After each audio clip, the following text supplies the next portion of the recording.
The extreme places of the Earth have always exerted a special draw on people, and Antarctica is no exception. The term Antarctic was coined in the 2nd century AD, but at the time the existence of the continent was only a theory. James Cook and his crew were the first to cross the Antarctic Circle in 1773, but they didn't actually see the continent itself. It wasn't until 1820 that explorers officially discovered land there. This sparked the heroic age of Antarctic exploration, with various expeditions mapping much of the coastline and successfully reaching the geographic South Pole. Although such achievements weren't without sacrifice, as more than 20 men died in the process.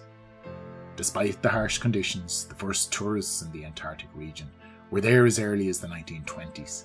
A mail ship servicing whaling and sealing stations in the South Shetland and South Orkney Islands marketed round-trip tickets.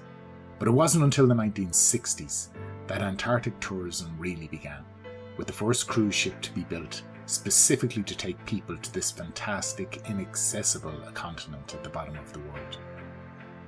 As time passed, 1977 saw the first scenic flights over Antarctica. Qantas, the Australian national flag carrier, flew from Sydney on the 13th of February 1977, and in direct competition, Air New Zealand flew from Auckland 2 days later. These sightseeing flights were to prove extremely popular, and thus over the next 2.5 years or so, thousands of people would avail of the opportunity to glimpse firsthand the frozen continent. In summing up the experience, Air New Zealand's marketing brochure stated that the flights will give you an opportunity to look down on the lonely land of Scott, Shackleton and Byrd, and their Explorer scientist successors. Your vehicle will be a long-range Series 30 DC-10, one of the world's most modern and comfortable airliners.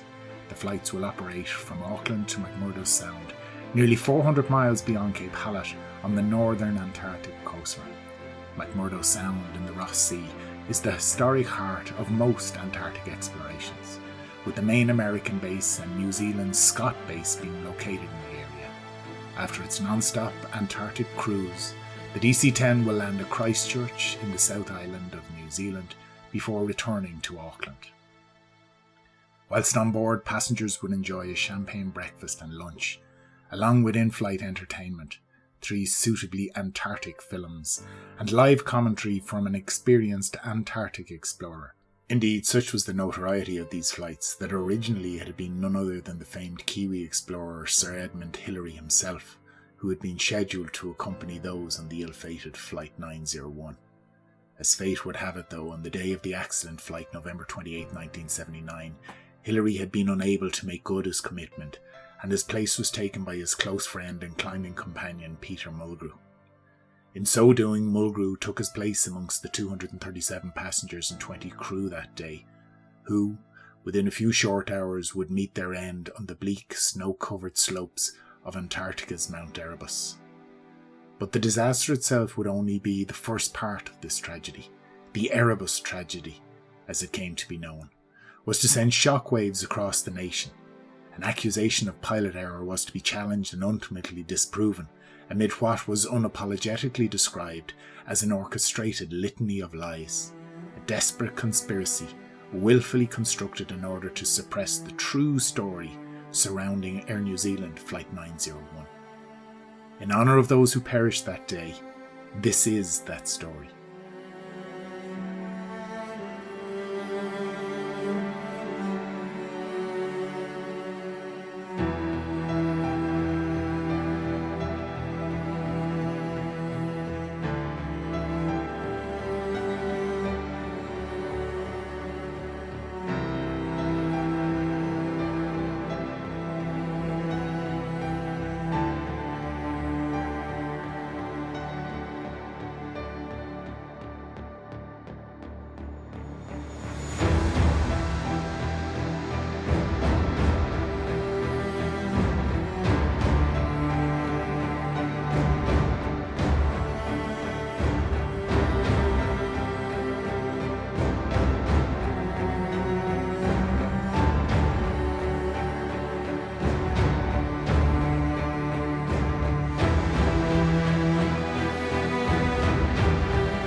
901 departed Auckland International at just after 8:15 a.m. on the morning of November 28, 1979, operated by a 5-year-old DC-10 30 series aircraft, registration ZK-NZP. The aircraft had completed just under 21,000 flying hours since new. An examination of the aircraft's maintenance documentation confirmed that the aircraft had been maintained in accordance with an approved maintenance manual. All significant defects had been investigated and rectified prior to the accident, and all applicable civil airworthiness requirements had been complied with as required. In other words, the aircraft was fit for service. As the aircraft climbed to its assigned cruising level and commenced its journey south, in command was Captain Jim Collins. His total flying hours amounted to just under 11,200, nearly 2,900 of which had been obtained in the DC-10 type. As the intention was not to land the aircraft en route, the round-trip duration of the duty necessitated the carriage of an augmented crew to allow each pilot to avail of adequate rest en route. That being the case, Captain Collins was assisted by 2 further first officers and 2 flight engineers. The first officer, who was in the right-hand seat for the approach and descent to the accident site, was Greg Cassin. His total flying time amounted to just under 8,000 hours, of which nearly 1,400 hours was attained on the DC-10. The other first officer, Graham Lucas, was not on the flight deck for any of the period covering descent from cruising level to the accident site. Of the 2 flight engineers, it was Nick Maloney with the total time of just under 6,500 hours, 1,700 of that on the DC-10, who had operated the flight engineers panel for most of the trip south to Antarctica. On the latter part of the descent, he and the second flight engineer, Gordon Brooks, had agreed to change shift. So it was that Brooks was to operate the flight engineers station at the moment of impact, although Maloney, despite being officially on rest, had actually remained on the flight deck. Of the 5 operating cockpit crew members, only Brooks had previous experience of operating the Antarctic route. Eventually, Mulgrew would join Collins and the other cockpit crew members on the flight deck as the aircraft descended towards McMurdo, while in the passenger cabin were accommodated 237 passengers of 8 different nationalities, a deliberate reduction of 21 from the normal seating capacity in order to facilitate easy viewing of the Antarctic scenery, and a cabin crew complement of 15 in total. All told, the manifest indicated a total of 257 souls on board. 901's initial track was south through New Zealand airspace towards the Auckland Islands, a deserted archipelago located approximately 465 kilometres off the South Island. The islands have no permanent human inhabitants, having been unsuccessfully settled in the mid-19th century. With a course correction overhead, the DC-10's area inertial navigation system would steer the aircraft deep into the Southern Oceans as 901 pushed on towards the Blaney Islands, and the first visual indication that the aircraft had entered a completely different environment. Heavily glaciated and of volcanic origin, the island's glaciers would project from the steep slope downward into the sea. Antarctica, the frozen continent, was about to reveal itself. The intention thereafter was to route via Cape Hallett and south down McMurdo Sound towards Ross Island and the spectacle that is Mt.Erebus. A descent from cruise altitude had been factored in so as to allow passengers the maximum opportunity to view the Antarctic scenery from close up. All this would only be possible on foot of some meticulous planning, as the many dangers associated with flight over the Antarctic meant that clear contingencies had to be established should difficulties arise. For example, with no opportunity to land en route, round-trip fuel for an 11-hour operation had to be carried. In consideration of the potential pressurization problem, this round-trip fuel would have to facilitate a return flight to New Zealand from the most critical point on the flight plan at the lower, significantly less fuel-efficient altitude of 10,000 feet. Sightseeing within the McMurdo area and manoeuvring at low level would require the aircraft to remain clean. What this means is that the extension of the lift augmentation devices of leading-edge wing slats and trailing-edge flaps was to be avoided. The concern was that should these devices be extended in order to facilitate slower flight speeds, and the aircraft subsequently suffered a mechanical failure which might preclude their retraction, the additional drag created would undoubtedly eliminate any possibility of a return to New Zealand, given the finite fuel reserves on board.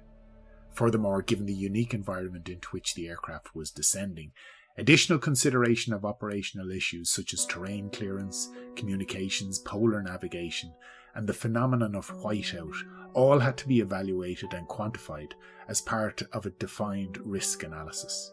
Without question, these flights to the Antarctic were anything but routine.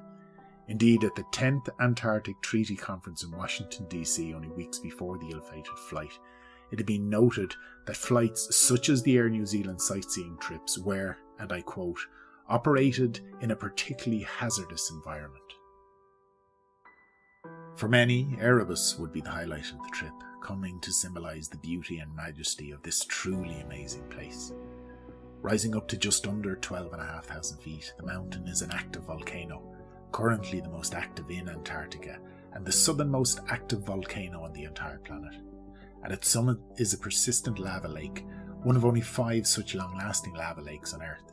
It is scientifically remarkable in that its relatively low level and unusually persistent eruptive activity enables long-term scientific study, which is facilitated by its relatively close proximity to the American McMurdo station and New Zealand's Scott base, both situated on Ross Island about 35 kilometres to the southwest. Weather permitting, having descended to low level and navigating through the McMurdo area, every effort would be afforded the passengers on board an opportunity to see the remote outposts of the Scott and Shackleton expeditions. Having spent an estimated 40 to 45 minutes in the area, the aircraft would again climb to altitude and commence the long trip northward back to the warmer climes of New Zealand. Again, the route would pass overhead Cape Hallett before altering course towards the Campbell Islands and eventually landing in Christchurch. After a quick disembarkation of those leaving on the South Island, the aircraft would subsequently continue to its original point of departure, Auckland. But in truth, it is the environment of Ross Island which dominates the story of Air New Zealand 901. Located some 77.5 degrees south of the equator, it is the southernmost island reachable by sea anywhere on the planet. Because of the persistent presence of the ice sheet, the island is sometimes taken to be part of the Antarctic mainland. Its area is just under 2,500 square kilometres, with only a small portion of which ever being free of snow and ice. Colour-toned here for greater contrast effect, the topographical landscape of the island is dominated by 4 volcanic peaks, along with Mt.Erebus at nearly 12,500 feet. Residing to the east lie Mount Terranova at 7,000 feet and Mount Terror at just over 10,500 feet, while to the north on Cape Bird lies the peak of the same name, Mount Bird, at just under 6,000 feet above sea level. The cape itself protrudes into the Ross Sea as a mini sentinel standing guard over the expansive white continent beyond, and forming a natural barrier between the Sound of McMurdo to the west and Lewis Bay to the east. Today the island is home to New Zealand's Scott base and the largest Antarctic settlement, the US Antarctic Programme's McMurdo Station, with their associated airstrip at Williams Field, which consists of 2 permanently snow-covered runways, each of 3,000 metres in length. These sit on approximately 8 metres of compacted snow, lying on top of a further 3 metres of solid ice, which itself floats over 550 metres of sub-zero Antarctic water. Other geographic points of significance in the story of Air New Zealand 901 are Beaufort Island, Cape Royds, Taylor Valley, the Daly Islands, and the Ross Ice Shelf itself. The alternative ice runway is available for wheeled aircraft from the start of each season and is used up until early December when the sea ice begins to break up. Subsequently, flight operations are then moved back to Williams Field. Pilots landing C-17 Globemaster III cargo aircraft on the sea ice runway report that the surface is stable, not unlike landing on concrete. The similarity with land bases, however, ends when the aircraft rolls to a stop. The C-17's all-up weight of approximately 200 tons, including cargo and passengers, causes it to sink into the ice, albeit by only a matter of inches. A laser light is used to measure this settlement rate, with the aircraft being moved to a new location when subsidence is recorded to have exceeded 25 centimetres. Such being the realities of operating in the hostile Antarctic environment, the decision was taken very early on at the planning stage that none of the sightseeing flights would be planned to land on the ice, although in truth this has not always been Air New Zealand's position.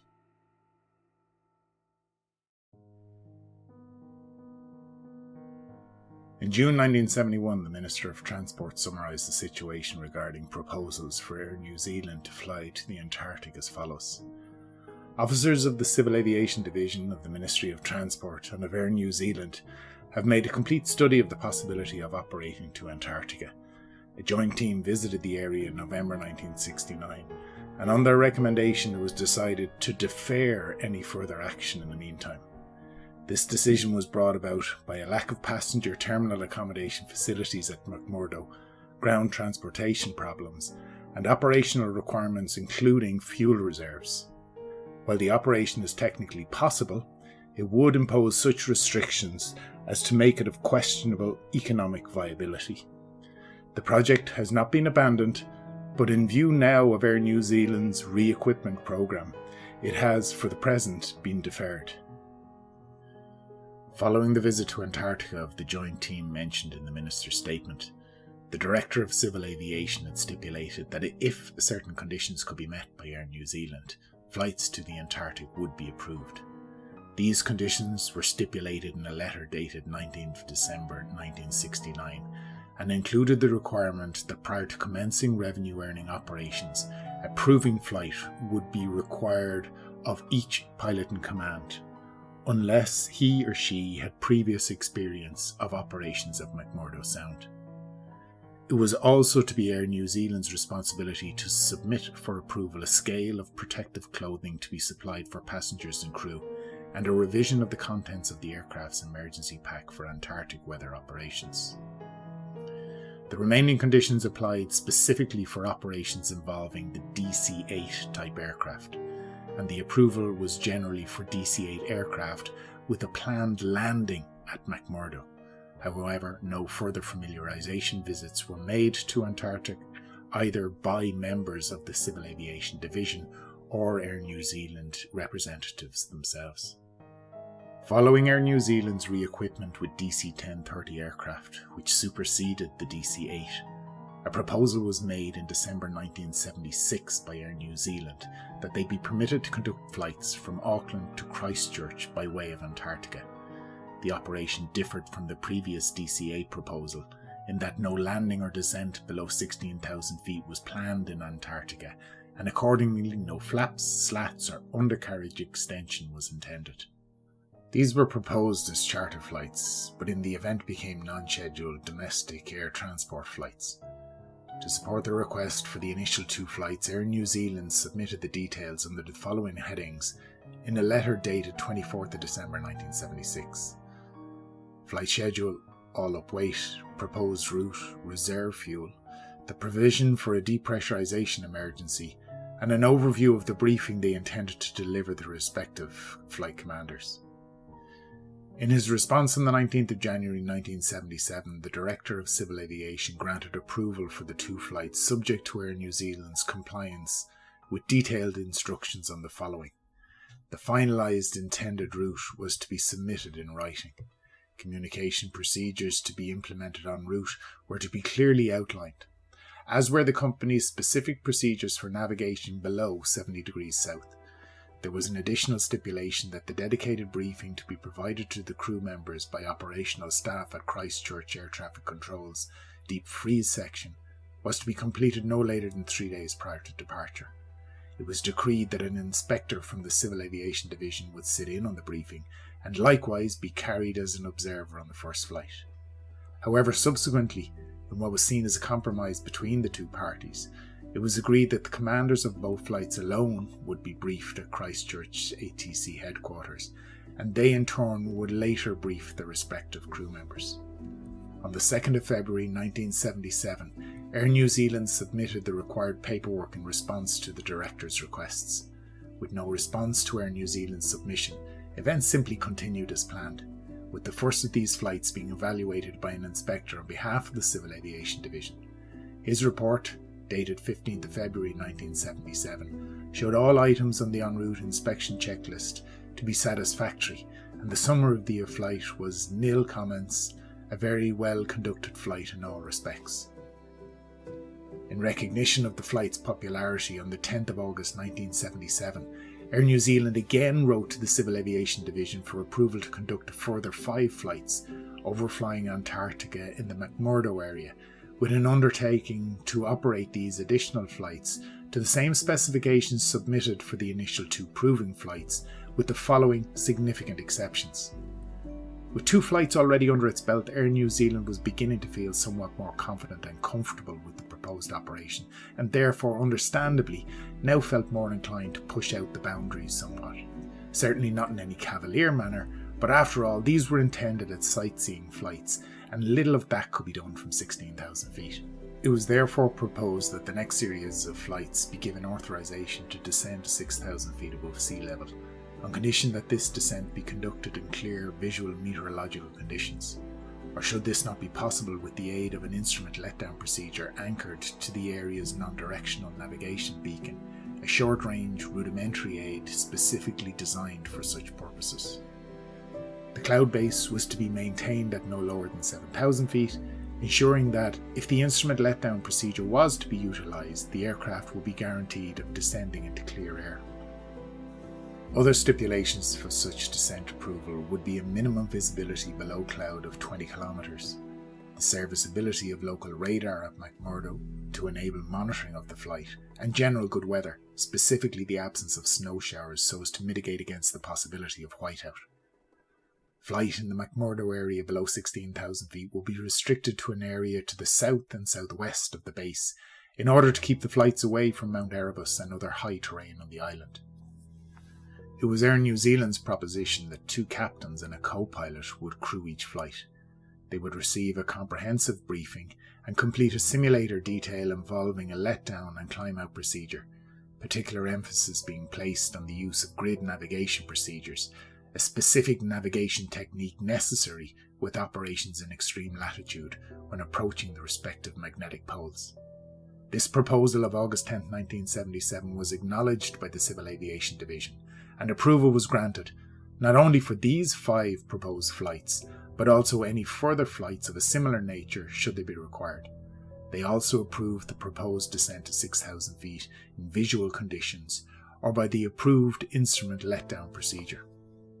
Air New Zealand made a further application on September 19, 1978 for 4 flights in November of that year, with the statement, "We propose to operate over the same route as the previous charters, utilising the same crew training and operational procedures." The Director of Civil Aviation approved this request, specifically noting that as for the previous year, a descent to 6,000 feet was approved under the same conditions. In early 1979, some concern was felt within the Civil Aviation Division regarding the need to carry survival equipment appropriate to the Antarctic area, to honour the undertaking to observe all the standards in Annex 6 of the International Civil Aviation Organization's Convention. The standard in this case being specified in Annex 6, paragraph 6.6, read as follows: "Aeroplanes, when operated across land areas which have been designated by the state concerned as areas in which search and rescue would be especially difficult, shall be equipped with at least one survival radio equipment, stowed so as to facilitate its ready use in an emergency, which operates in VHF and in accordance with the relevant provisions of Annex 10. The equipment shall be portable, not dependent for operation upon the aircraft's own power supply, and capable of being operated away from the aircraft by unskilled persons. Aircraft shall also be equipped with such signaling devices and life-saving equipment, including means of sustaining life, as may be appropriate to the area being overflown. Investigations were being undertaken to establish the practice of other airlines flying over Arctic and Antarctic areas, and as a result Air New Zealand was written to on the subject in a letter from the Civil Aviation Division dated August 9, 1979, asking that the company examine the equipment carried by Qantas and the protection made available, together with the advantages and disadvantages which would be associated with the requirement for Air New Zealand to carry similar equipment on all Antarctic flights. On September 27, 1979, Air New Zealand wrote to the Director of Civil Aviation advising him that they were planning a further series of charters overflying Antarctica on November 7th, 14th, 21st and November 28th, which was to be the date of the accident, and proposed to operate over the same route as the previous year, utilising the same crew briefing, training and en route procedures. The Civil Aviation's response came in a letter dated October 3rd, 1979. It granted approval for the proposed flights in 1979, and in a supplementary paragraph reminded Air New Zealand that no reply had been received regarding their letter on the carriage of Antarctic survival equipment in the DC-10 aircraft for these operations. Air New Zealand's reply was prompt and to the point. A week later, in a letter dated October 10th, they stated that it is our opinion that the carriage of survival suits is unwarranted and it would only be used in the event of a landing at McMurdo airfield. This would only be as a result of a double-engine failure or unfightable fire, as other contingencies were covered, allowing for a return to Christchurch. These risks are also taken on all long-haul operations over Arctic areas, and although some operators do carry such gear, others do not. On the basis of infrequent exposure to an extremely unlikely emergency situation, Air New Zealand does not propose to carry survival equipment on the 4 scenic flights scheduled in November of this year. Although not in itself a contributing factor in the story of Air New Zealand 901, it does however shed some light on the relationship between the two parties. The Civil Aviation Authority outlining the rules of the game, but the airline very much dictating how the game would actually be played. In the story of 901, this will not be the last time the relationship between authority and airline is put under the spotlight. In a necessary amendment to all that was previously agreed, on November 6, 1979, the day before the first of the 1979 flights, Air New Zealand telephoned a Civil Aviation Division representative and advised that the McMurdo navigation beacon, or NDB, had been withdrawn from service, and as a result, Air New Zealand DC-10s would descend below their safety height in the McMurdo area of 16,000 feet, only in visual conditions, with no snow showers and with at least 20 kilometres visibility, and that no descent will be made below 6,000 feet. It further confirmed that this information had been disseminated to the respective crews. Indeed, Ron Chippendale, in his report as Chief Investigator of Accidents, stated that a copy of this amendment was recovered from the cockpit wreckage. And so the groundwork for Flight 901 had been set. Fate would now take its inevitable course.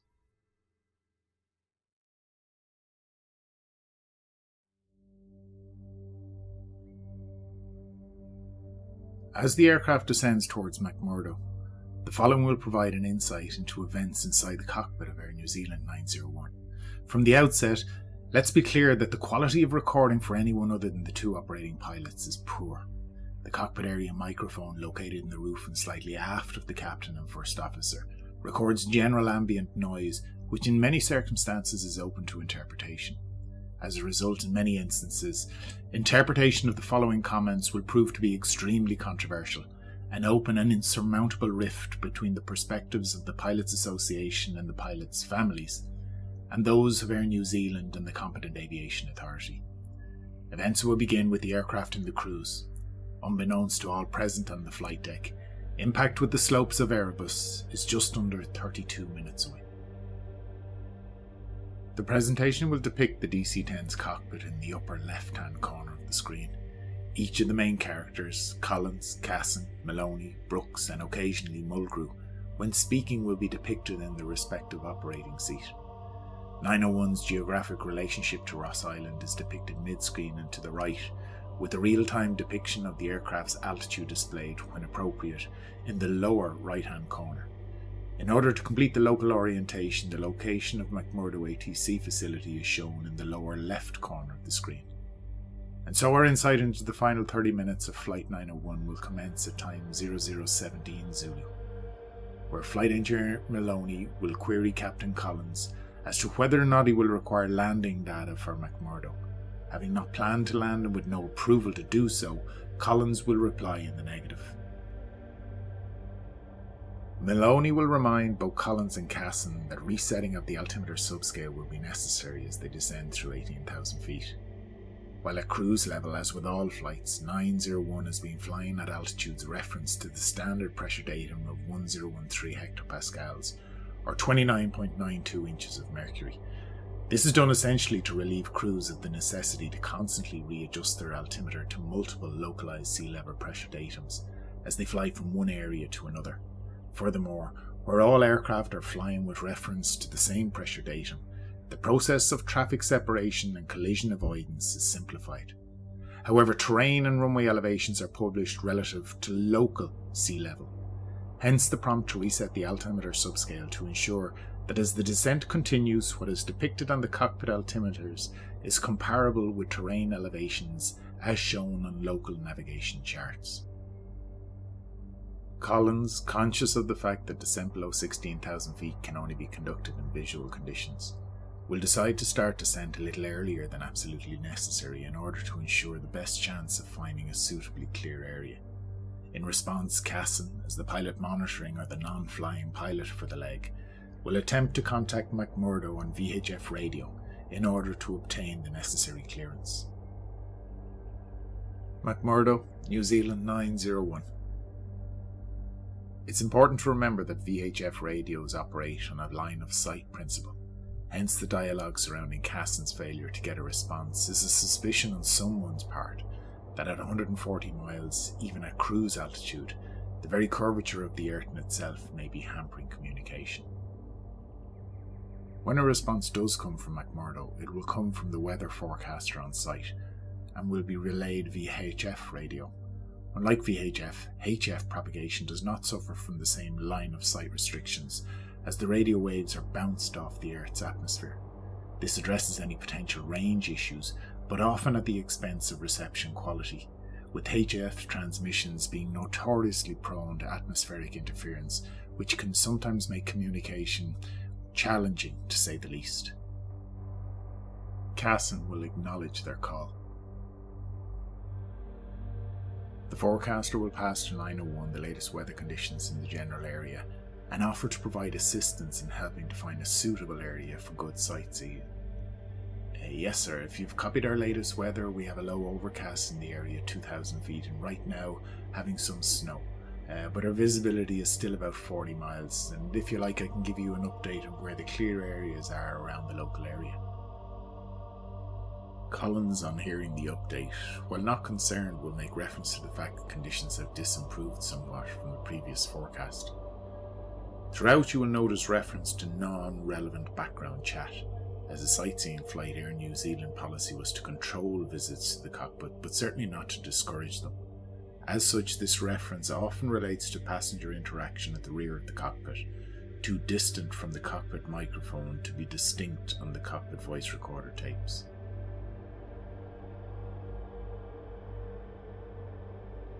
Cassin will respond that such help will be appreciated and that they would like to start descent initially to 16,000 feet.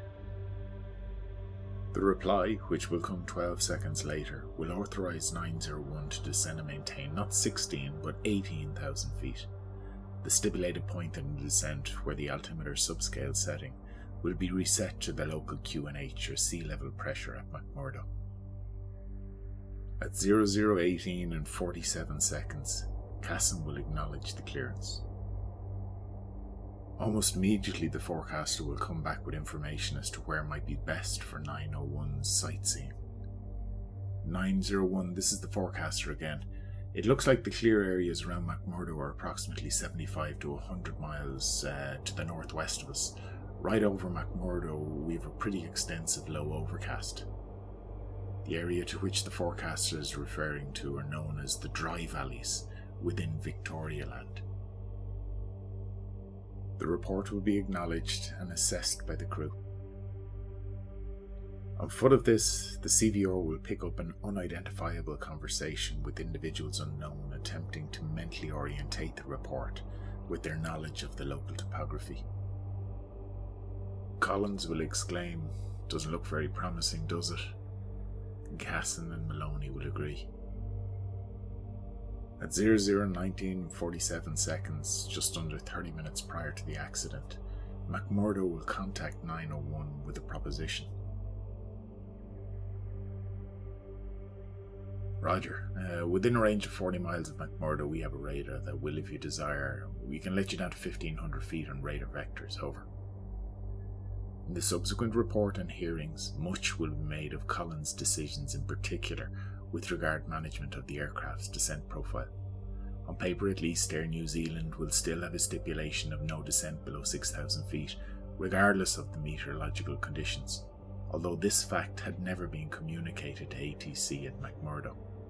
That said, great lengths will ultimately be gone to in order to establish and verify that in reality this restriction was often ignored. Indeed, further descent was not discouraged with the assistance of radar or a visual, and this fact, it was successfully argued, had been known and passively accepted, not only by the airline but also the Civil Aviation Authority. In other words, although strenuously denied by the airline, the practice of descent below 6,000 feet with the assistance of radar or in visual meteorological conditions will have become normalised by the time of the accident. It's in this context that the offer will be accepted. Collins' follow-up comment will demonstrate an expectation that this service from McMurdo ATC will ultimately be necessary in order to get below the reported low overcast layer of cloud. At 0020 and 20 seconds, 29 minutes and 23 seconds before impact, Collins descends the DC-10 towards the ice below. Shortly after, McMurdo will attempt to gauge the aircraft's distance from the station. Kiwi 901 McMurdo Centre, estimate your DME from McMurdo, over. While Cassin checks their position, Collins will make a PA announcement to the cabin. Ladies and gents, we're going initially to 18,000 feet, and the cloud over McMurdo area is increased, although the visibility is 40 kilometres, so ground visibility is good. And we will be taking advantage of the radar facilities at McMurdo for letdown, which should get us below the cloud and give us a good view of the McMurdo area. That is always likely to change, of course, depending on variations in the weather, but we're hopeful we'll be able to give you a look at McMurdo today. Thank you. In response to McMurdo's request, Cassin relays the fact that they indicate 114 miles still to run to their destination waypoint in the McMurdo area. As is typical of HF transmissions, reception is often poor, and as such McMurdo will be forced to seek clarification.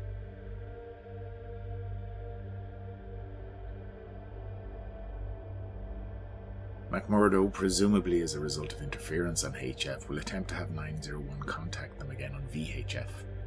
The cockpit voice recorder will again pick up conversation in the rear of the cockpit between Maloney and an unknown person or persons, as he explains the descent strategy which the crew have decided to adopt. With the DC-10 equipped with two separate VHF radios, Cassin proposes to use the alternative set to the one used initially, in the hope of having better luck. And Mac Centre New Zealand 901 on 126.2, do you read?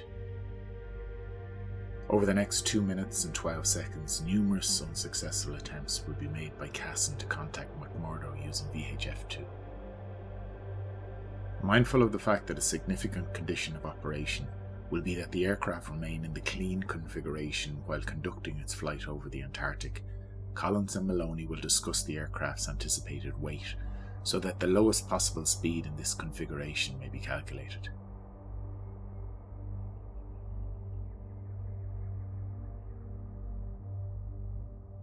This minimum clean speed will equate to approximately 250 knots or 465 kilometers per hour. Having heard nothing on VHF, at 0023 and 30 seconds, McMurdo will again attempt to contact 901 on HF. 24 miles have now passed since the last position check.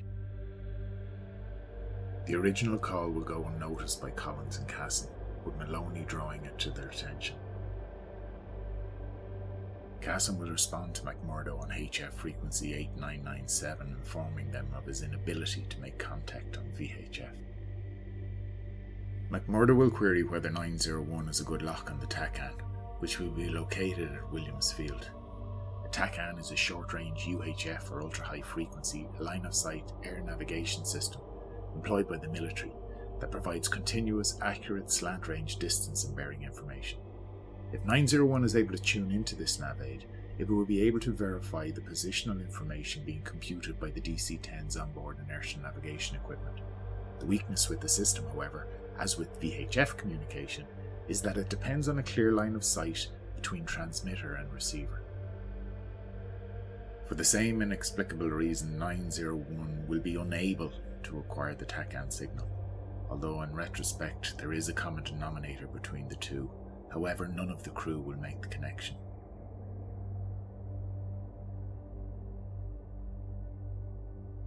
Efforts to establish a lock on the navigation beacon will continue. Having previously failed to establish communications with McMurdo Centre on VHF, 901 will now be instructed to try the tower controller at Williams Field on a different VHF frequency of 134.1.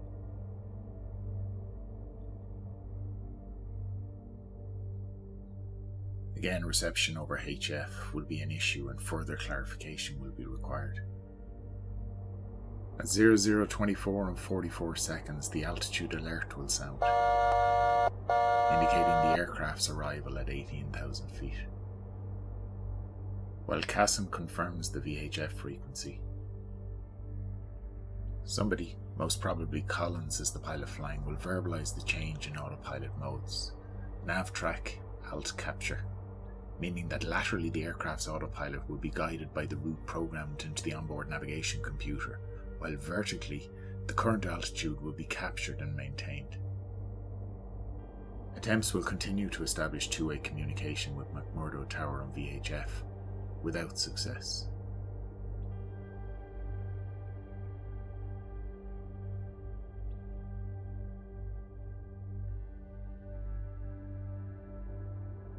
Collins will urge Cassin to try them again on the original frequency. At Mac Centre, this is New Zealand 901 and 126, do you read? Unbeknownst to the crew, McMurdo Tower will likewise attempt to raise 901, without success on either's part. At Mac Tower, this is New Zealand 901 and 1341, do you read? Having failed to establish contact on any of the VHF frequency, Cassin will again revert to HF in order to update McMurdo. Believing that the aircraft may still be out of range, McMurdo will advise 901 to try again on VHF once they are within 80 miles.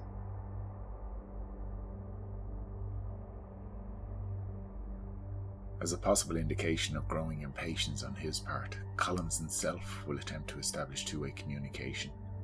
McMurdo Tower, New Zealand 901 and 1341, do you read? Unsurprisingly, however, his attempts will prove no more successful than Cassin's.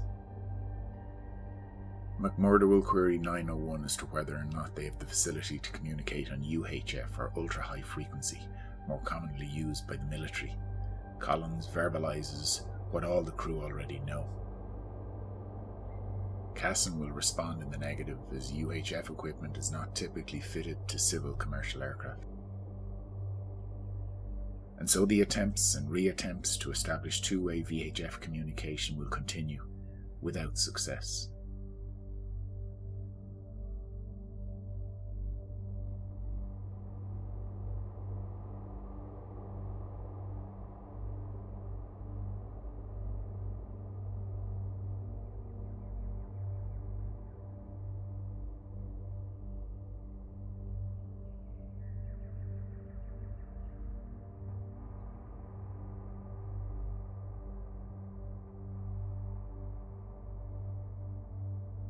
With the aircraft now level at 18,000 feet, Collins will be mindful of the fact that further descent, at least that portion below 16,000 feet, will have to be conducted in visual meteorological conditions. From his observation forward, he will be unconvinced that this stipulation can be complied with while maintaining the current track, and as such he will indicate his intention to commence an orbit in their present position where the visibility below is better. A brief discussion will ensue thereafter as to how best this might be done.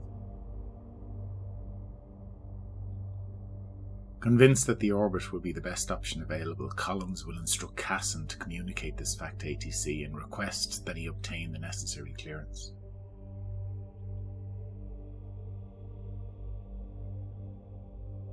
Max Centre, New Zealand 901.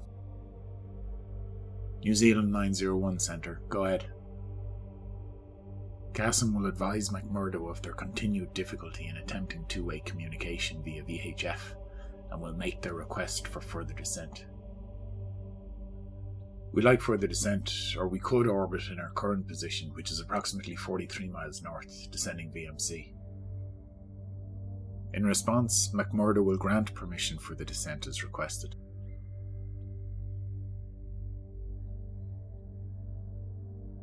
At 0032 and 10 seconds, just over 17.5 minutes to impact, Cassin will acknowledge the descent clearance and inform McMurdo that he will advise them when the aircraft is level. The aircraft's altitude selector will be set to 10,000 feet, with the intention being to acquire this altitude before descending any lower. Collins will subsequently vacate 18,000 feet and commence the DC-10's gentle descent to the ice below. A query will be raised by some unidentified person as to why 10,000 feet has been set. The response will clarify that no specific altitude has been stipulated in the clearance, but rather 901 will be cleared to descend without restriction, provided they remain in visual conditions and keep McMurdo updated of their progress. And so at 0032 and 45 seconds, exactly 17 minutes before impact, Collins will commence an orbit to the right. An unidentified voice will articulate the engaged autopilot modes. Alt implies that the altitude captor mode is armed to acquire 10,000 feet upon reaching. Heading select implies that Collins is navigating the aircraft directly through the autopilot and steering 901 exactly where he himself wants the aircraft to go. This rather than having the navigation computer fly the aircraft through the autopilot. And vertical speed, where Collins has deliberately selected a specific rate of descent to control 901's vertical profile. McMurdo will continue to try and establish two-way communication from their end, without success. Indeed, this call, like many others they make on VHF, are never recorded on the aircraft's CVR.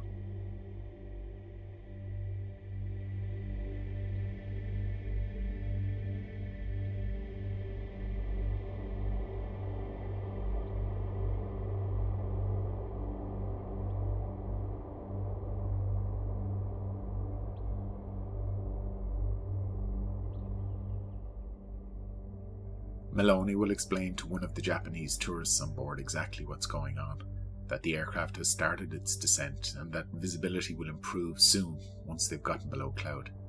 His comments will also clarify that they are currently turning away from McMurdo in order to remain visual, but once below the adjacent cloud they will reverse course. Collins' comments will reveal that he is continuing to assess the environment below. Again, McMurdo will attempt to establish two-way VHF communication and ask 901 to recycle the aircraft's transponder.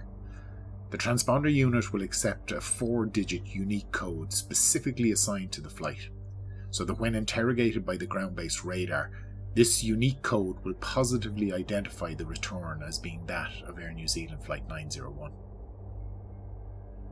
A brief discussion will be had between Collins and Maloney with regard to proposed aircraft performance for the remainder of the descent.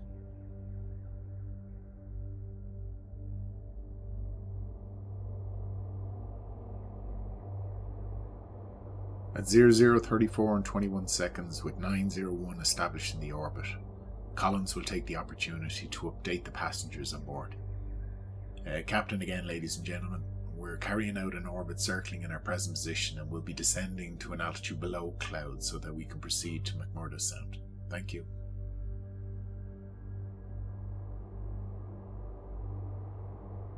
The CVR will again pick up unidentified conversation at the rear of the cockpit, most likely comments from curious passengers. This single statement by Cassin at 0035 and 15 seconds, just 14.5 minutes before impact, and acknowledged by Collins is significant, although Chippendale fails to attach any importance to it in his report. The DC-10's transponder has a monitoring light on the panel which illuminates when the unit is interrogated by a ground station. Cassin will see the light illuminate momentarily and for the first time get a positive indication that the aircraft is identifiable on McMurdo's radar screen. The radar operator, having identified the aircraft as 901, would have got a positive fix on the aircraft's location just off the north shore of Ross Island. As the aircraft is manoeuvring visually, albeit in proximity to some significant terrain, he presumably will have no concerns, and as such will pass no comment. And so, an opportunity to alert the crew of 901 is lost. Maloney will briefly query Cassin as to whether or not he has had any success with VHF communication. Cassin, for his part, will reply in turn that he has not. Nonetheless, prompted by Maloney's query, he will try once again. Mac Tower, this is New Zealand 901 on 134.1, do you read? This time, however, contact with McMurdo will be successful. What won't be appreciated by anyone, however, either on the ground or in the cockpit of 901, is exactly why. Unbeknownst to Collins and his crew, as 901 continues the orbit to the right of track, momentarily it appears from behind the shadow of Erebus. No longer does the mountain pose an obstacle to the direct line of sight required by both radar identification and two-way VHF communication, and so temporarily at least, their previous difficulties are forgotten. With good communication having been established, Cassin will waste no time in updating McMurdo on their progress. Roger 901, you're now loud and clear also. We are presently descending through flight level 130 VMC, and the intention at the moment is to descend to 10,000. There is a suggestion that as Collins hears McMurdo's confirmation of the flight's intention, he will mistakenly interpret the actual cleared level to be 11,000 rather than 10, resetting the target altitude for acquisition at 11,000 with the aircraft's current rate of descent will almost immediately trigger the altitude alert system, indicating that 901 is fast approaching this new target.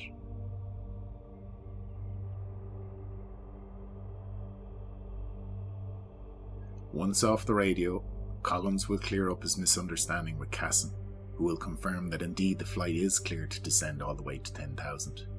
Once again, the target for acquisition will be reset, this time back to 10,000 feet, triggering yet another alert as the aircraft continues to descend. Of note, during the 2 minutes and 19 seconds between time 0036.10 and 0038.29, the tower at Williamsfield will attempt to contact 901 no less than 6 times on VHF, without success.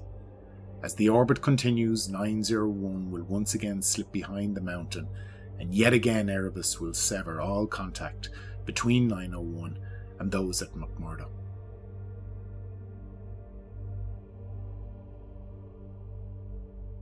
Without understanding why, Cassin will again acknowledge at 0036 and 32 seconds, just 13 minutes and 22 seconds before impact, the two-way communication has once again been lost.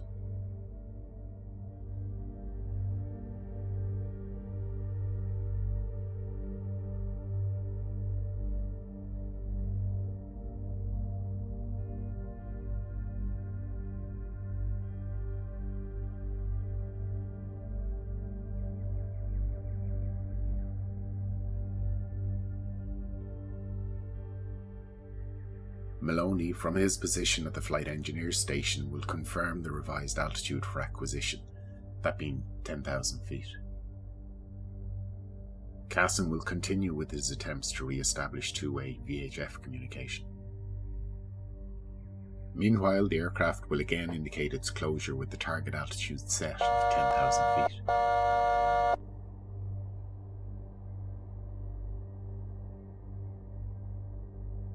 Maloney from the panel will call the aircraft level at 10,000 and ask Collins if his intention is to pause there. Collins' reply for the moment will indicate that indeed his intention is to remain at this level for a little while longer. Cassin will transmit in the blind in the hope that McMurdo can still hear him, but subsequently it will be found that his transmissions will never be recorded by the ATC tapes on the ground. Unable to re-establish two-way VHF communication, Cassin will revert back to HF.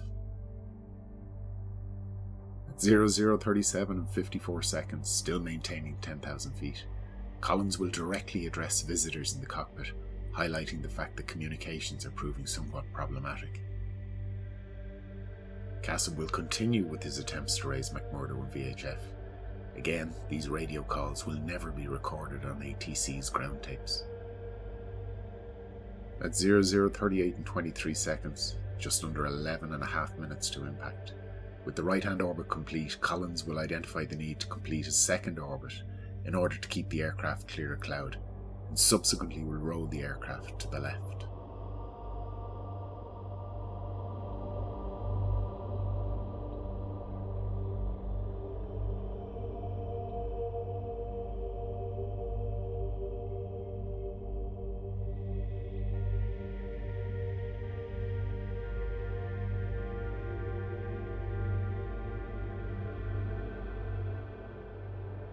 Cassin will re-establish communication with McMurdo on HF radio. Having done so, he will provide them with an update on the flight's progress. As before, reception will prove problematic at times. 901 Roger, you lost comms with the tower. Say again your altitude. Cassin will provide the clarification needed. Roger, we're maintaining 10,000, 10,000. McMurdo will encourage 901 to keep trying VHF.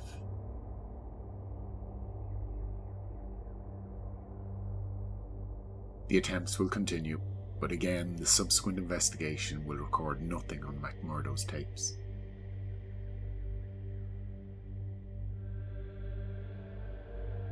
Maloney will again make the suggestion that they try the number 2 VHF radio. It will be Brooks who almost casually articulates what the true dilemma actually is. In descending lower, the presence of Erebus as an obstacle will become all the more relevant. In order to understand why Brooks' statement might not have resonated with the crew, it will be necessary to understand exactly what cognitive model the crew will be working from. It is an undeniable fact that the understanding and explanation of the events surrounding Air New Zealand 901 will centre on navigation and crew expectation. This will be addressed in greater detail shortly, but for the moment, in recording the facts of what happened rather than why they happened, let's simply say that Collins and his crew were under the clear understanding and perception that the flight plan track would take the aircraft down McMurdo Sound and definitively to the west of Ross Island. Mac Tower New Zealand 901 and 134.1, do you read? The issue of communications will now be consuming a significant portion of the crew's time and effort, and will undoubtedly have become a significant distraction at this point. Collins will propose that they attempt contact on the VHF Universal Guard frequency of 121.5, although, as it is also governed by the same line of sight rules, there will be an inevitable futility in his suggestion. That said, Cassin will try nonetheless. McMurdo, New Zealand 901 on 1215, do you read? In desperation, Collins will instruct Cassin to stick with HF where they have had the most success, and to inform McMurdo that they can continue to descend visually. At 00:41 and 45 seconds, just over 8 minutes before impact, some unidentified person will speak the words, "My God." Chippendale, in his assessment, is of the opinion that this brief utterance will be an indication of surprise and disbelief on the part of someone in the cockpit at Collins' intention to continue with the visual descent. His interpretation will prove to be extremely controversial and will be a focus point of future challenges to the lead investigator's final report. The reference by Cassin to a grid of 180 will be him clarifying Collins' intended direction of travel while conducting the descent. Grid 180 in the context of polar navigation is travel in the direction of true north, that is, in a direction away from Ross Island. In response, Collins will confirm that that is indeed his intention, and then ultimately to reverse track and proceed again direct to McMurdo. Cassin will persist with his usage of HF and provide an update to McMurdo on the flight's progress. 901 Mac Center, go ahead. Roger 901, still no contact on VHF. We are VMC and we'd like to let down on a grid of 180 and proceed visually to McMurdo. McMurdo will acknowledge and again make the request that they be kept updated. And Cassin will reply, Roger 901, we will maintain VMC. At 00:42 and 27 seconds, just under 7.5 minutes before impact, Collins will again articulate his intentions. This dialogue, although not completely captured by the CVR, may be indicative of Cassin proposing to Collins the need for a lower altitude to be selected for acquisition in anticipation of further descent. At 00:42 and 34 seconds, McMurdo will request 901 to report when they have reached 10 miles from the navigation beacon, with 901 acknowledging their request some 6 seconds later. Cassin will confirm that 2,000 feet has been set for acquisition, with Collins confirming that all is in order for the track reversal manoeuvre. Looking to the left through the side window, Collins will identify an area of good visibility and indicate his intention to take advantage of it in order to commence his left turn back towards McMurdo. At 00:42 and 59 seconds, just under 7 minutes before impact, Mulgrew will take his position in the observer's seat behind Collins, in preparation for his narration to the passengers. Concentrating on the track change inbound, Collins will indicate his inability just at that moment to engage in conversation. Although Mulgrew will casually make reference to the fact that there is nothing to be seen, in context, it is probably fair to assume that he's referring to the Antarctic landscape itself and not necessarily their current flight conditions.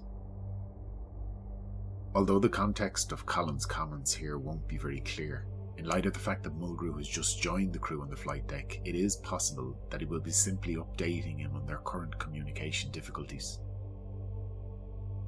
At 00:43 and 20 seconds, 6.5 minutes before impact, Brooks will offer to relieve Maloney of his responsibilities at the flight engineers panel, and they will subsequently change places.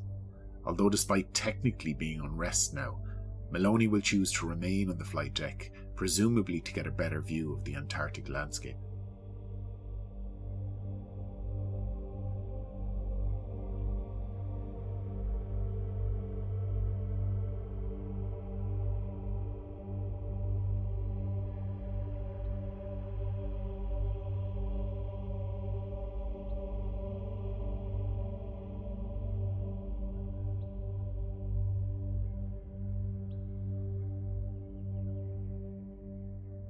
With the track reversal almost being complete, from his position on the left-hand side of the cockpit, Mulgrew will be the first to catch a glimpse of land.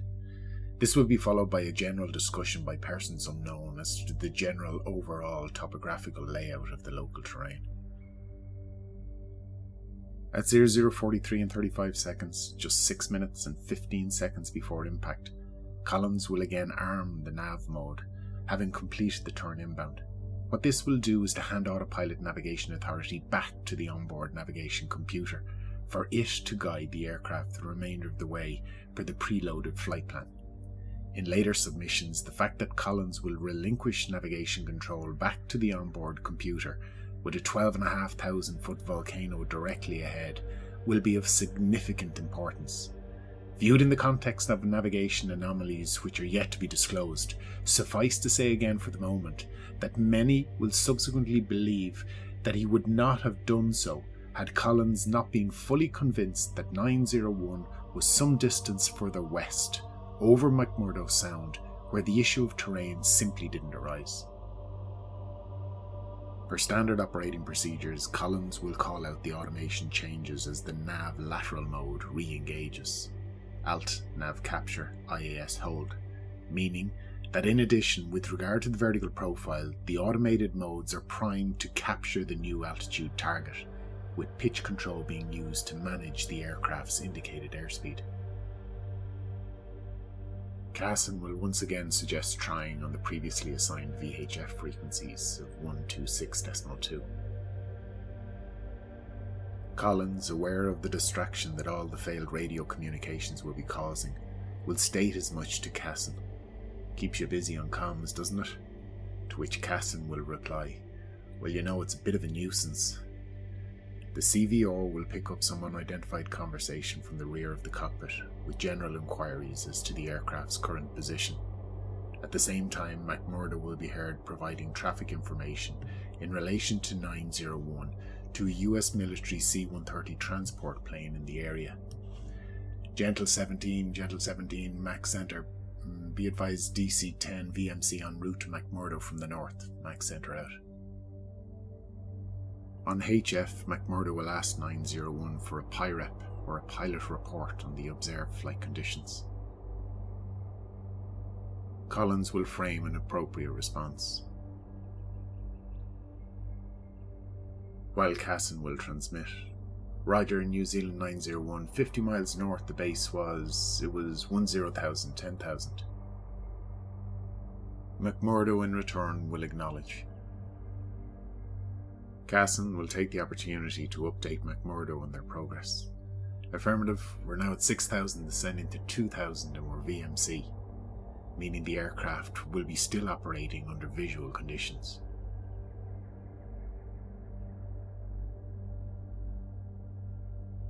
The exchange at 00:45 and 18 seconds, just over 4.5 minutes prior to impact, will most probably be Brooks answering questions from a cockpit visitor in relation to the flight's progress.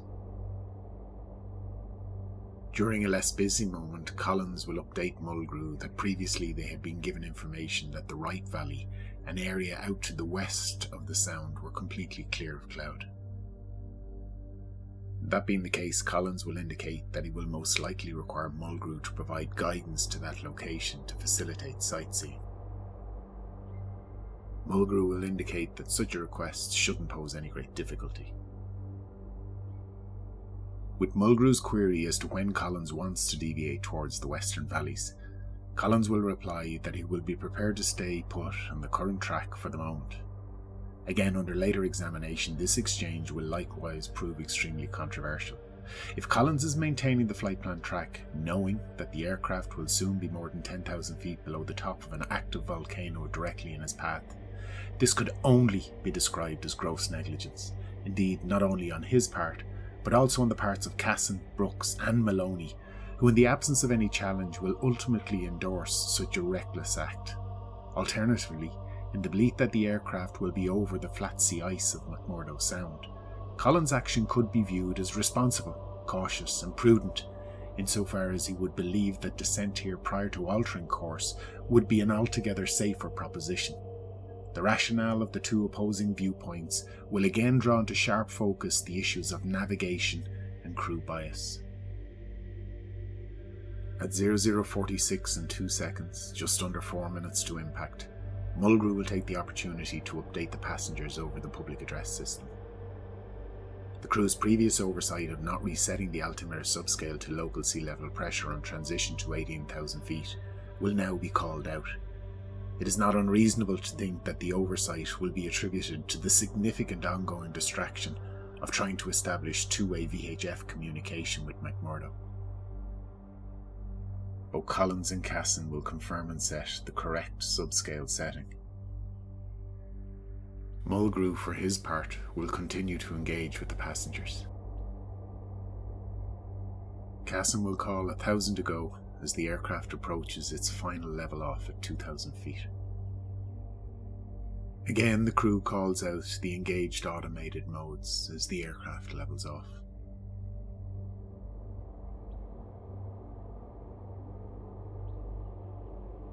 At 00:46 and 35 seconds, just over 3 minutes to impact, the altitude alert will sound once again, indicating to the crew that the target altitude of 2,000 feet is about to be reached.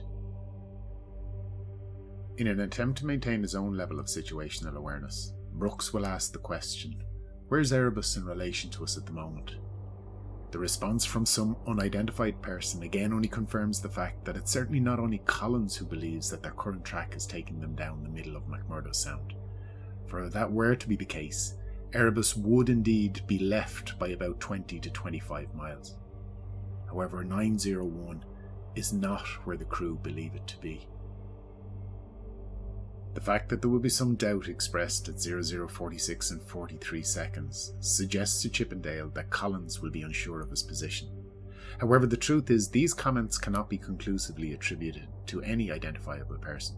Indeed, with the number of visitors which are obviously observing from the rear of the cockpit, conceivably the comments will not come from any one of the crew members, but rather what the CVR will record is a side exchange between a number of passengers themselves.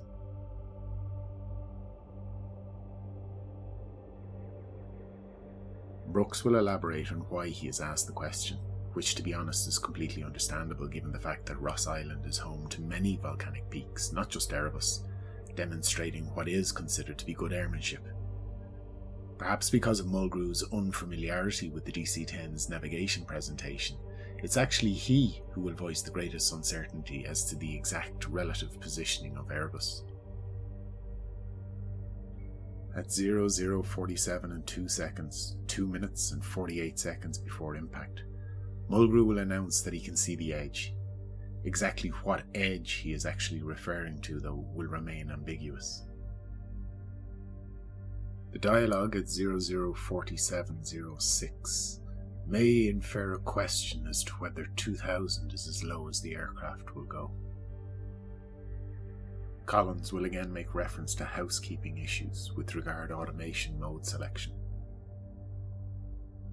As the aircraft arrives at and acquires the target altitude of 2,000 feet, Maloney and Cassin will confirm the relevant changes in automation modes, ALTCAP indicating that the target altitude has indeed been acquired, while NavTrack will again confirm that lateral navigation is under the control of the onboard computer and proceeding in accordance with the pre-programmed flight plan. At 0047 and 28 seconds, just over 2 minutes and 20 seconds to impact, Chippendale will again focus on inter-cockpit conversations, which he suggests is indicative of a growing sense of unease on the flight deck of 901. In reality, however, nothing of this conversation can be attributed to any member of the cockpit crew. As such, not for the first time, this interpretation will become another focus point of controversy and legal scrutiny. Unhappy with what he is seeing now that they have levelled at 2,000 feet, Collins will suggest a further descent to 1,500 feet will be needed in order to take advantage of the reported 40 kilometres visibility. Cassin will agree, suggesting that he at least will obviously be feeling no sense of unease with the captain's current management of the situation. To the contrary, Cassin's comments will suggest that he also believes a further descent will be appropriate and beneficial. In fact, as the alert sounds indicating the aircraft's arrival at the new altitude target of 1,500 feet, Cassin's assessment of the flight conditions will appear to be quite positive. It's not too bad. As the aircraft closes in on the lower slopes of Mt.Erebus, interpretation of cockpit conversation will become extremely subjective. Again, at just under 2 minutes to impact, Chippendale would suggest that what he will hear on the CVR tapes suggests mounting unease and confusion within the cockpit. The reference to it not being right can be attributed to Maloney, but as the initial part of his statement is unintelligible, its context will remain ambiguous. Furthermore, Chippendale will draw additional criticism upon himself for his interpretation of the phrase, "bit thick here, Bert." His belief is that this is solid proof that Collins will be flying the aircraft blind at low level. The significant issue is that none of the 5 operational pilots on board will be called or answer to the alias Bert. So who this individual is, or what operational involvement they play on the role of 901 is a mystery. But suffice to say, even cognizant of Maloney's contribution, none of the 4 operational pilots currently on the flight deck will offer up any significant note of alarm with regard to flight's progress.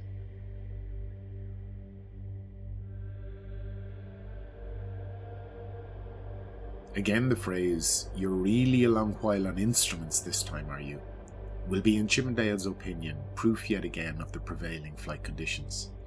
Thus he will develop his theory that Collins will deliberately fly the aircraft high speed at low altitude, without any outside visual reference, contrary to all the established rules of operation into the Antarctic.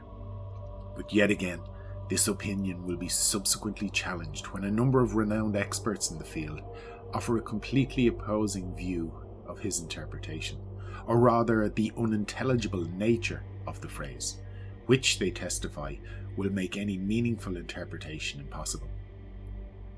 With his comment, "I reckon birds through here," referring to Mount Bird, Retrospectively, it will be proposed that what Mulgrew is actually viewing is the shoreline of Cape Tennyson on the eastern flank of Lewis Bay, with Mount Bird lying in the completely opposite direction. Again, a reinforcement of the collective bias that the flight is descending over the wide expanse of McMurdo Sound, where it is anticipated that all the peaks of Ross Island will lie to the left of track. In fact, while looking at Cape Tennyson, Mulgrew will have convinced himself that what he is observing is actually the shoreline of Cape Bird, largely because his cognitive mental model is expecting to see it there. Such is the power of confirmation bias. Despite the fact that passenger photographic evidence recovered post-crash will confirm that the aircraft was indeed below cloud and in an area of reportedly 40 kilometers visibility, towards the rear of the cockpit, Mulgrew and Maloney will struggle to rationalise what they are seeing out the window. Ross Island there, Erebus should be here. Cassin will confirm that the aircraft is indeed levelled at 1500 feet. And as previously articulated the changed automated modes, the autopilot will be maintaining the selected altitude, with nav mode still guiding the aircraft along the pre-programmed flight path. Blissfully unaware of their proximity to terrain directly ahead of them, the flight crew conversation will again return to focus on their previous navigation and communication difficulties. Attempts will be made to again verify the frequency of the on-site TACAN navigation beacon.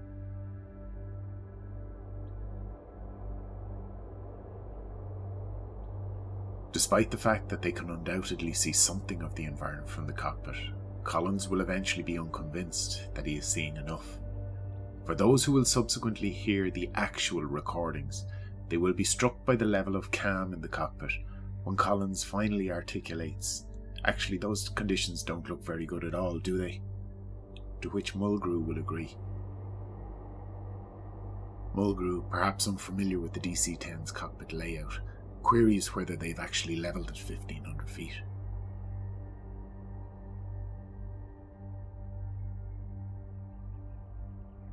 With less than 60 seconds to impact, the aircraft below the overcast layer above, in an area of reported 40 kilometers visibility, holding good the 1500 feet altitude, and with a 12,500 foot volcano directly in their path, Collins will inquire of the communication status once again.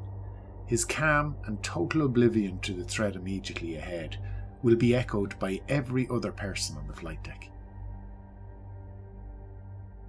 Cassin, without any hint of concern, will offer to try and establish two-way VHF communication one more time. Maloney's only words will likewise relate to the communications issue. Despite what should be an evident and immediate threat to the safety of the aircraft, none of the crew will have identified it. And so the dialogue surrounding the radios will continue. Impact with Erebus is now a mere 46 seconds away. Retrospectively, the subsequent investigation will establish that what Mulgrew identifies here at 0049 and 08 seconds will actually be the coast of Cape Tennyson and Lewis Bay, rather than an anticipated view of Cape Royde on the western coast of the island. With the aircraft completely overshadowed by the towering mass of Mt.Erebus ahead, Cassin's attempts at establishing two-way VHF communication will not surprisingly be unsuccessful. With just a mere 26 seconds left to impact, and what Chippendale will identify as another signpost towards confusion and alarm in the cockpit, he will again attach significance to Brooks' comment, "I don't like this." In context, Brooks may well be only mirroring the reservations already articulated by Collins himself, but again, what will be noteworthy is the distinct lack of urgency on the part of anyone on the flight deck. Such is the lack of concern that despite Brooks' comments, both Collins and Cassin still remain preoccupied with the ongoing communication issue. With limited external reference, Collins will indicate that continuing as they are will be futile, and that the prudent course of action will be to climb. Having articulated his intentions, Cassin will respond by offering options on which way Collins might be able to turn, on the assumption that he too shares Collins' mental model of the aircraft being overhead McMurdo Sound, with supposedly Cape Royde having been spotted off to the left, then a climb to the right, or indeed straight ahead, will keep them clear of known terrain on Ross Island itself. An unknown voice will confirm that the island can actually be seen before the initiation of the turn. With a mere 12 seconds left before impact, Cassin clarifies that if Collins is to complete a 180-degree turn, essentially back north out over the Sound and the Ross Sea, all terrain issues will be avoided. As Collins and Cassin discuss the most appropriate direction to turn, at 00:49 and 44 seconds, just 6.5 seconds before impact, the ground proximity warning system will sound, instructing the crew to pull up. They will respond to the alarm without undue hesitation, Brooks calling off the reducing radio altitude heights, 500 feet, 400 feet, as the final recorded words from those on the flight deck of Air New Zealand 901 will recount Captain Jim Collins calling for go-around power. Despite the crew's desperate efforts, their intervention will prove to be too late to influence the inevitable. And so at time 00:49 and 50 seconds UTC, Air New Zealand 901 will collide with the lower slopes of Mt.Erebus at a recorded position of 77 degrees 25 minutes 30 seconds south, 167 degrees 27 minutes 30 seconds east, with the loss of all 257 souls on board.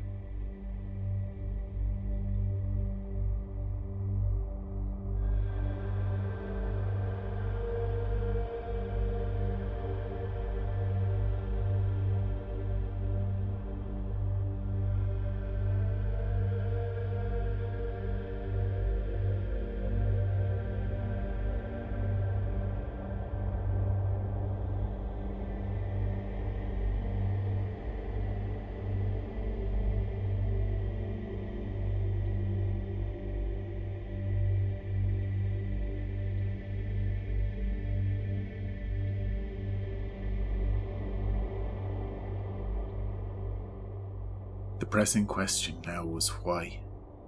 Why was 901 anywhere near Erebus in the first instance? Why was 901 at an altitude of 1500 feet, when the procedure agreed between Air New Zealand and the Aviation Authority clearly stated that 6,000 feet was to be the lowest approved altitude regardless of the meteorological conditions? But even that aside, why, with a reported 40 miles of visibility, did not a single one of the 5 individuals on the flight deck of 901 notice a 12,500-foot volcano directly ahead of them? Why had 901 been lost?